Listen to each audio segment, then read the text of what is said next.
Listen to this if you are in the chrysalis stage right now. I just got off a beautiful Foundations of Healing call with my group program. And what I was asking them to tune into is what stage of the cycle, what stage of the cycle are you in? Is it the death phase? Is it the in-between, the chrysalis phase where you're being completely reconfigured?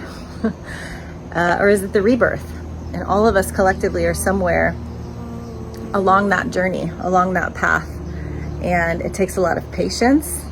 And the message I keep getting is slow and steady.